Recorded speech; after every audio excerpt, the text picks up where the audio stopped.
very beginning. And that is that I grew up in a small business family. And I think it's important to get a sense of what it was like to be surrounded by a family who's was all in on their business. So if you don't mind, I'm going to tell a little Yeah. story about that. Is that okay? Yes. Okay, terrific. So my father um, owned a successful small business, and his name was Kurt. He was kind of directionless before he got involved in his business. Like a lot of small businessmen that I know or women that get started in their career, they were not necessarily looking to quote start this business. It kind of found them. Now, he was a guy who was a high school dropout. He used to race stock cars. He fought in the Korean War. He was a Chicago fireman for a period of time and would run into burning buildings and save people's lives. I mean, this was a really tough guy. He was not what you would consider to be in today's world a entrepreneur, but him and his brother Ben were out patching driveway or patching holes in Ben's driveway one day, and the neighbor stopped by and said, "Hey, I have some holes in my driveway too. Would you patch those? I'll pay you."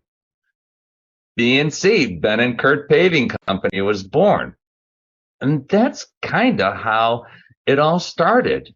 And then growing up, Paul, anytime I wasn't going to school, my father would wake me up at 4 in the morning and drag me to the neighborhood diner. It was called Doris's Diner. It's where all the local businessmen started their day. And, a young man, okay, let's call it the truth, a boy, sitting there wishing I was still in bed, nodding off. All these gentlemen, because it was mostly men in that day, would be sitting around drinking coffee, talking about their families, talking about the town, and always talking about how bad the Cubs were playing that year. Yeah. As someone from Boston, I think you understand what that type of environment is like.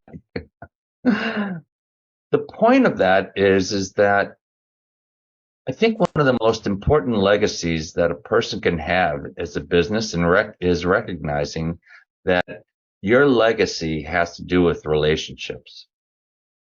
That your legacy has to do with all of those people that you interact with on a day in, day out basis, not just your customers. Your customers will get to know you, but it's the people that you see every day, whether it's at breakfast at Doris's Diner or going to the local mailbox or going to the neighborhood baseball game. These are the people that will have an influence on how they view you and your legacy, and ultimately your business. Now, at Doris's Diner,